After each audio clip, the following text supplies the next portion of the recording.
You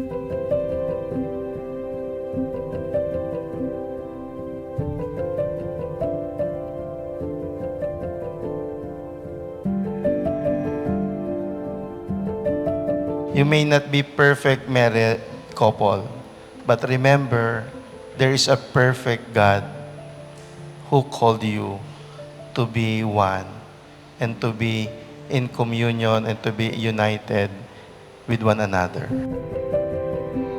Papasok sila sa isang belo. Yan.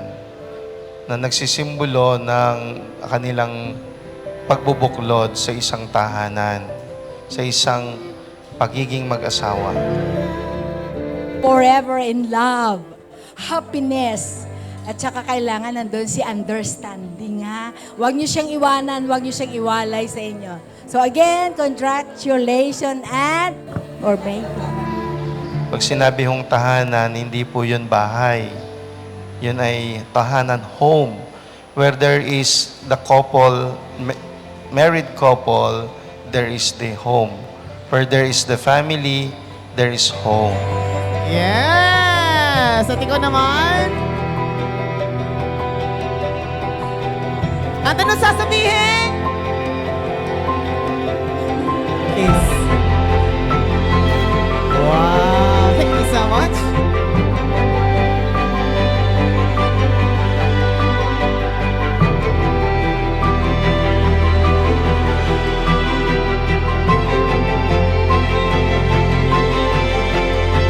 Nireto tayo ng ating mga close friends and now we are we're married now. Naiyak ako. Sa gabay ng Banal na Espiritu, ang kanilang piniling buhay, ang buhay pagpapamilya. Puno ng hamon, pero puno ng kagalakan.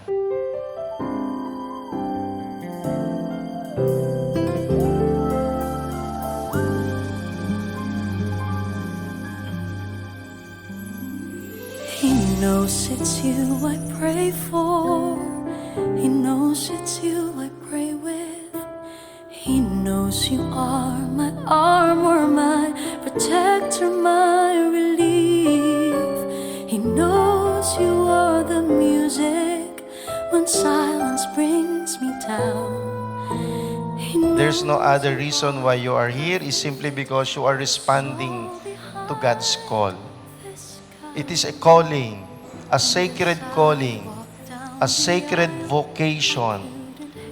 And try your best with the blessing of God to maintain that sanctity of marriage. No? We know, yes, He knows, and we follow His. Maging, kumbaga, matatag yung bubuin yung pamilya, no? At kapag may problema, no? Siyempre, andito lang kami mga kaibigan mo, no? At siyempre, Gabriel, kaibigan mo na din kami. Kaming mga kaklase niya sa Stella.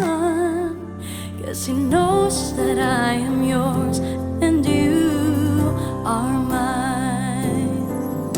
He knows you are my power when I'm feeling weak and sick. Parang nung nakaraan, inaasar pa kita, tinatanong kita kung excited ka. Hindi ka makasagot. Pero ngayon, kitang-kita naman sa mukha ni Kuya Gab na masayang-masaya sa araw na to. Ayun, ang wish ko, yung wish din nila. Stella, happy! Ang daming gagawin!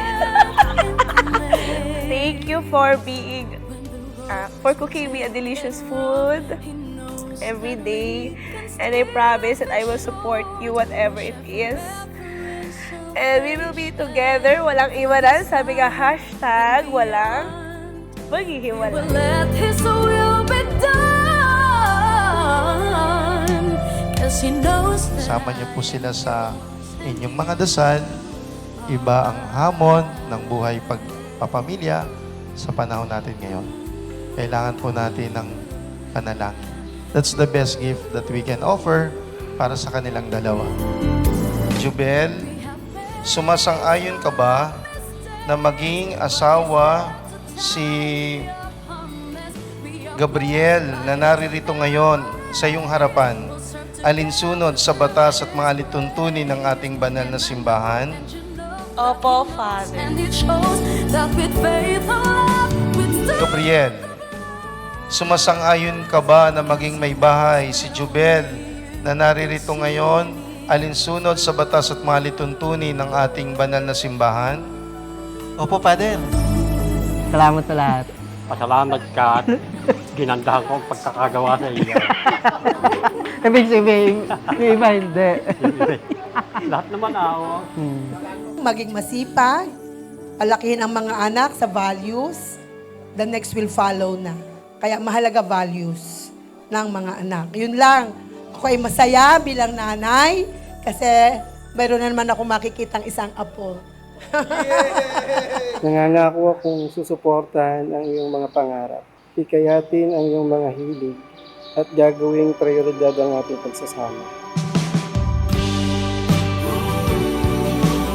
Gusto ko simple lang, walang any nakalagay. Mga pearls or diamonds, ganun. Simple lang.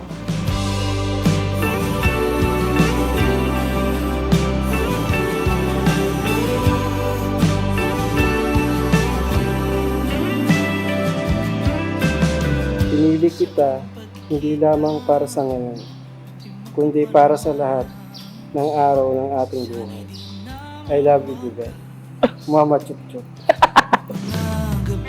Together with our future baby. I love you so much.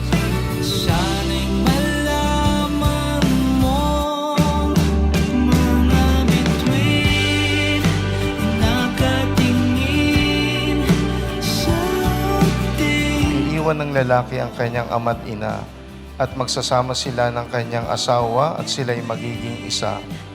Kaya't hindi na sila dalawa, kundi isa.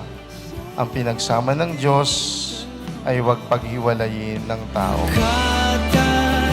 Gabriel, Jubel, kailanman hindi kita pagtataksilan. isuot mo at pagkaingatan ang singsing na ito Na siyang sangla ng aking pag-ibig at katapatan. sa ngalan ng Ama, ng Anak, at ng Espiritu Santo. Amen.